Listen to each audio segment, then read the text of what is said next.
कदाचित इसीलिए वो उनकी सकारात्मक ऊर्जा एवं शक्ति को स्वयं में ग्रहण कर पा रहे हैं।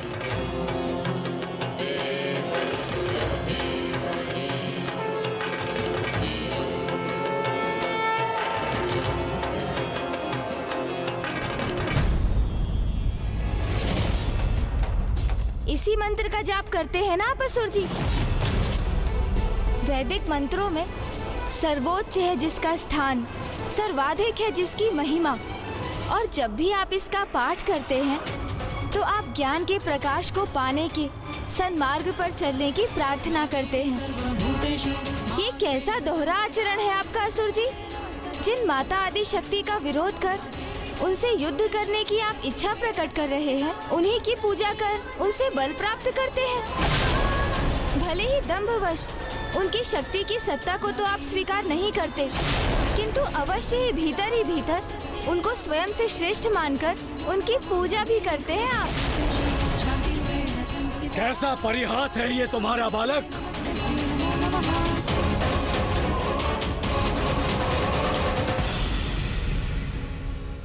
किंतु यही अर्थ है इस मंत्र का, तो आज से रोक दूंगा इस जाप को। सर्वश्रेष्ठ हूं मैं, मुझे किसी की कोई उपासना करने की कोई आवश्यकता नहीं।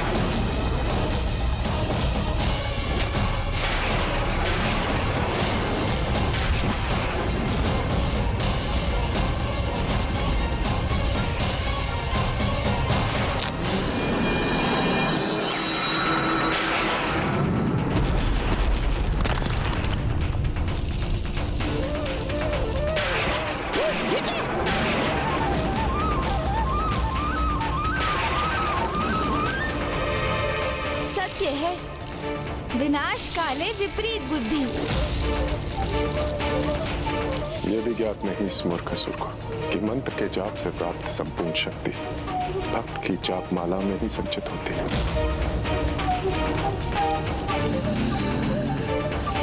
जिस माला को सदैव अपने कंठ में धारण करना चाहिए था इसे, उसे ही छिन्न भिन्न कर दिया इस दुष्ट ने, और अपने जाप से संचित शक्तियों को, उसके प्रभाव को क्षण भर में खो दिया इसने सब कुछ।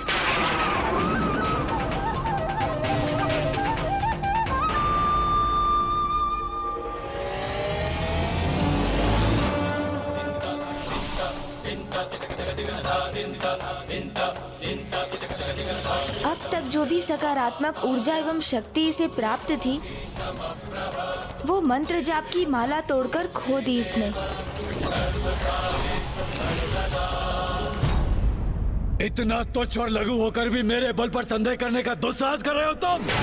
अब तुम्हें अपना आहार बनाकर अपने सर्वशक्तिशाली होने का प्रमाण दूंगा तुम्हें। और ये निरीह अशक्त देवता मुझे तुम्हारा आखेट कर देखकर विलक कर रह जाने के लिए विवश होंगे।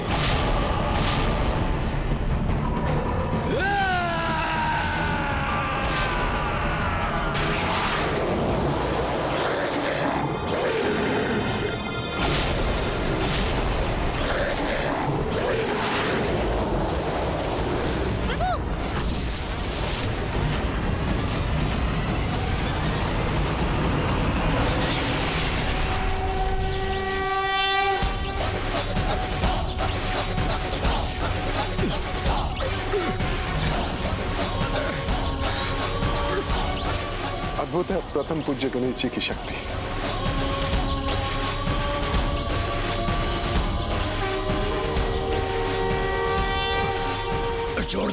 छोड़ दो मुझे गजमुख, छोड़ो मुझे। लो छोड़ दिया।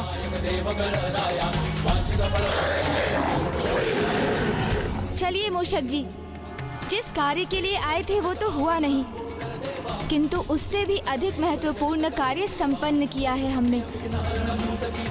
इस दुष्ट की गायत्री माता की उपासना भंग करवा दी हमने। देवगणों, कुछ समय के लिए धीरज रखिए, माता स्वयं आकर आप सबको अवश्य रक्षित करेंगी।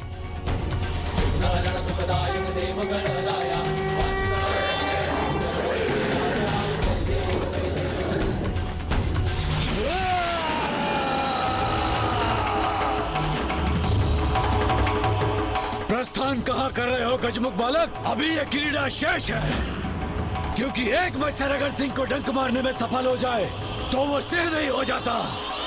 मैंने तुम्हें कम आंकने की भूल अवश्य की थी, किंतु तुम्हें अरुणासुर की वास्तविक शक्ति का परिचय अब ज्ञात होगा।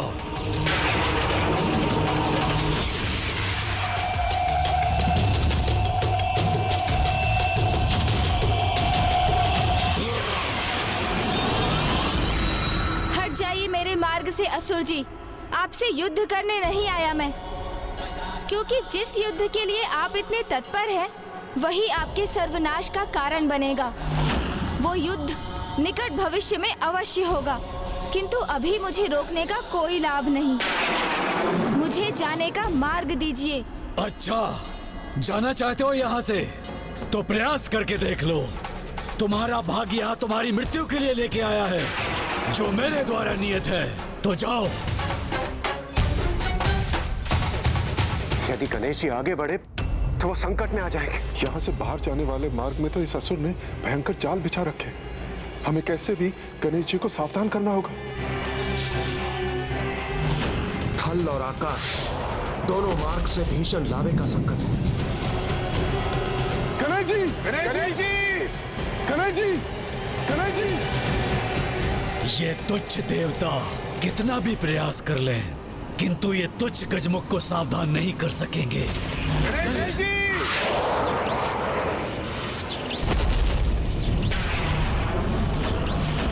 ये मूर्ख असुर कर क्या रहा है? और ये तो हमारे ही स्वर को बाधित करने का प्रयास कर रहा है। यहाँ से लौटने के पूर्व यदि मैं देवताओं को मुक्त करा सकता तो और अच्छा होता, किंतु यदि माँ ने मुझे इसका आदेश नहीं दिया था तो इसका यही अर्थ है कि ये शुभ कार्य उनके द्वारा ही होगा। वो स्वयं इस दुष्ट का वध कर देवताओं को मुक्त कराएंगी। इस प्रकार नहीं तो उस प्रकार ही सही, किंतु अंत तो तुम्हारा आज ही होकर रहेगा तुच्छ गजमुख। आकार ही कितना है तुम्हारा, इसलिए तुम अपनी मृत्यु के लिए उबलते लावा का चुनावरण करो अथवा धधकती अग्नि का। दोनों ही क्षण भर में तुम्हारा अस्तित्व मिटा देंगे।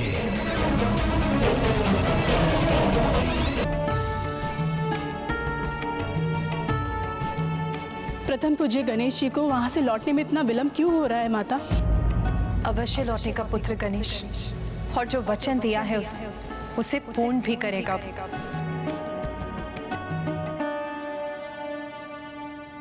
माँ को गणेश पर पूर्ण विश्वास है, किंतु मैं अपनी चिंता कैसे शांत करूं? कदाचित मुझे वहां जाकर देखना चाहिए कि कहीं अनुज गणेश किसी कठिनाई में तो नहीं। वाक युद्ध करते करते कहीं वहां वास्तविक युद्ध तो आरंभ नहीं हो गया।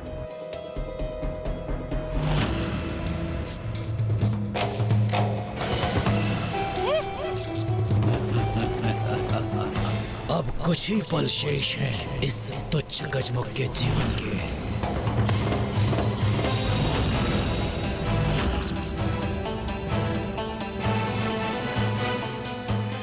हाँ, एक पग और भरो गजमुख, तब मुझे आनंद आएगा।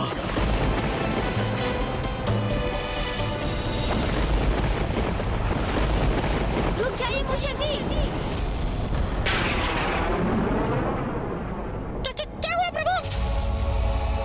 यहाँ इस दुष्ट का बिछाया हुआ भयंकर जाल है, जो हमारे इन सीढ़ियों से नीचे उतरते ही हमारे लिए घोर संकट उत्पन्न करेगा। ये दृश्य तो मैंने आते समय ही देखा था। इसे तो ज्ञात हो गया कि इसका बाहर जाना यहाँ से तो असंभव है। तो अब जब उसे ज्ञात हो ही चुका है कि कैसे उसके साथ मैं एक मस्तिष्क परीक्षण क्रीड़ा करने वाला हूँ,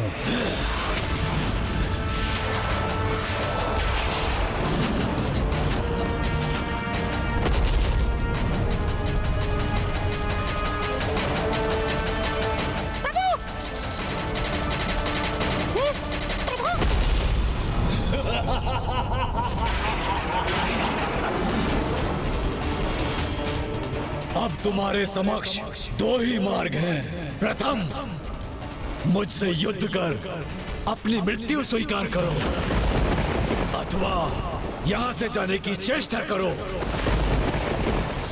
किंतु स्मरण रखना यदि तुमने थल मार्ग से जाने का प्रयास किया तो उबलता हुआ लावा तुम्हें पिघला देगा, और आकाश मार्ग से जाने का प्रयास किया तो धधकती हुई ज्वाला से झुलसकर नष्ट हो जाओगे तुम।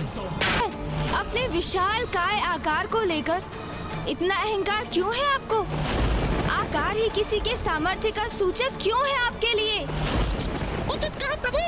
हाँ, ये भी सत्य है कि कुछ स्थिति में आकार सर्वाधिक महत्वपूर्ण अवश्य हो जाता है, जैसे इस समय मेरे नहीं तुम्हारे इस साम्राज्य के लिए।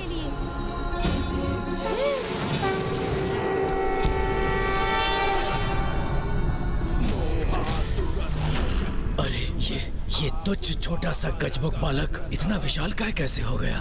ओम गजाननं भूतागणाधिसेवितं। प्रभु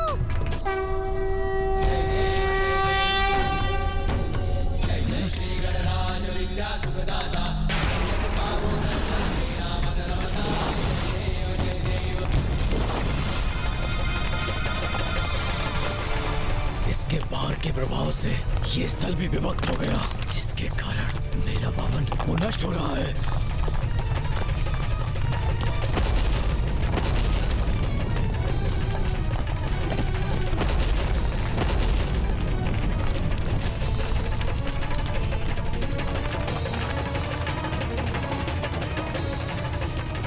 अंततः गणेश जी ने इस दुष्ट को अपनी वास्तविक शक्ति का परिचय दे ही दिया। मेरे विचार से आज हम दोनों ने एक अत्यंत महत्वपूर्ण पाठ सीखा है कि हमें अपने शत्रु को कभी कम नहीं आंकना चाहिए।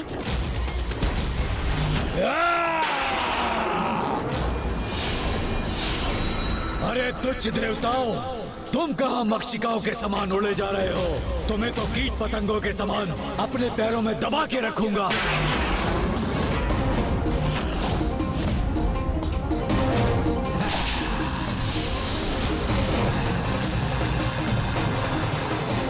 घसुर, जिनके पुत्र ने तुम्हारी ऐसी अवस्था की है, जब वो स्वयं यहाँ पधारेंगी तो तुम्हारी कैसी दुर्दशा करेगी ये तो तुम्हें ज्ञात हो ही गया होगा। ये सब क्या है गणेश?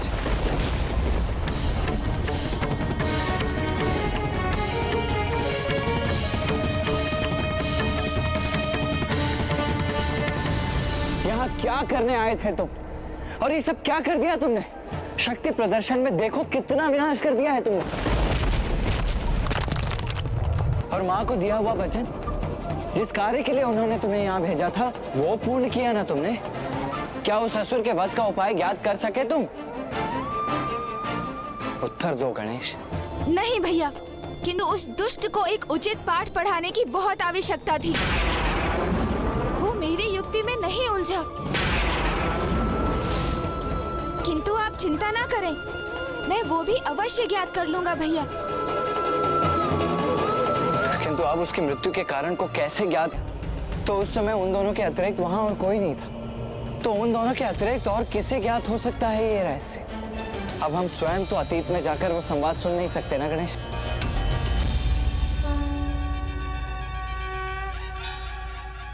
अब क्या हुआ गणेश? अचानक तुम्हारे मुख पर ये आशा की किरण का क्या कारण है? इस गुत्थी को सुलझाने का उपाय मेरे मन में कौंध गया है भैया। भैया, मुझे उनका परिचय ज्ञात है, जिनकी दृष्टि से कुछ भी नहीं छिपा है। मैं कुछ समझा नहीं गणेश, कौन है वो? समय अर्थात काल।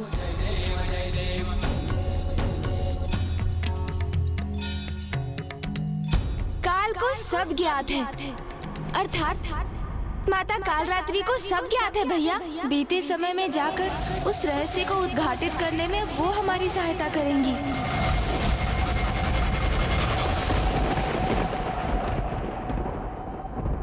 देखा मेरा प्रभाव गणेश? मेरा आगमन होते ही तुम्हें इतनी जटिल समस्या का समाधान भी प्राप्त हो गया। किंतु इस जटिल समस्या का समाधान तो मेरी बुद्धि में ही उत्पन्न हुआ ना? हाँ, किंतु है तो ये मेरा ही प्रभाव ना। देखा देखा आपने मूषक जी, कैसे मेरी बुद्धिमानी का श्रेय भी भैया ने स्वयं अपने पर ले लिया।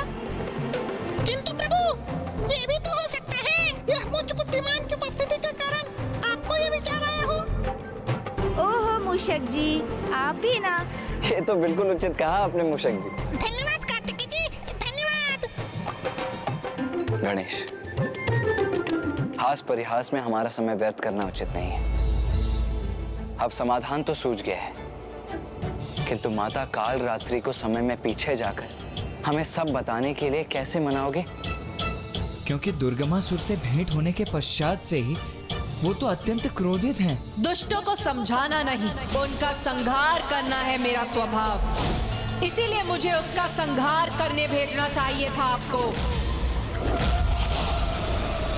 किसी भी विकट परिस्थिति को सुलझाने के लिए साम दाम दंड भेद का प्रयोग करना होता है, और मैं भी ऐसा ही करूंगा। माता के क्रोध की कटुता अपने मीठे मीठे वचनों की मिश्री से मिटा दूंगा मैं। उनका ऐसा मनुहार करूंगा मैं कि वो अवश्य मान जाएंगी भैया। किंतु गणेश, बहुत भयंकर होता है उनका क्रोध। उन्हें मनाना इतना सरल नहीं है। अरे आप देखते जाइए ना भैया, कितनी सरलता से मनाता हूँ मैं उन्हें। ऐसी प्रशंसा करूंगा उनकी मैं कि वो मुझसे प्रसन्न होकर मुझे दर्शन अवश्य देंगी। हाँ, ये तो सत्य है गणेश। जो अत्यधिक क्रोध करते हैं उनका हृदय बड़ा सरल होता है, और थोड़े से मनुहार से भी वो शांत हो जाते हैं। तो माता काल रात्रि को मनाने की तुम्हारी ये युक्ति कदाचित सर्वथा उचित है। हाँ, किंतु हम उन्हें बुलाएंगे कैसे? श्रद्धा और निष्ठा से उनका आवाहन कर।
वरदात्री है माँ, माता शुभ वरदात्री।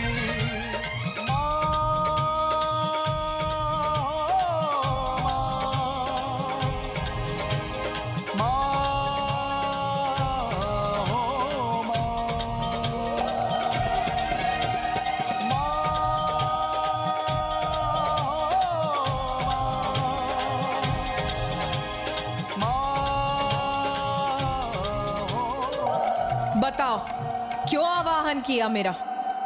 माता, मेरी विकट समस्या आप ही समझ सकती हैं, और उसका समाधान भी आप ही मुझे बता सकती हैं। क्योंकि जो पूर्व में अवस्था आपकी थी, वही अवस्था अब मेरी है। इसलिए मैंने आपका आवाहन किया है माता। क्योंकि माता, जिस प्रकार माँ ने आपको दुर्गमासुर को समझा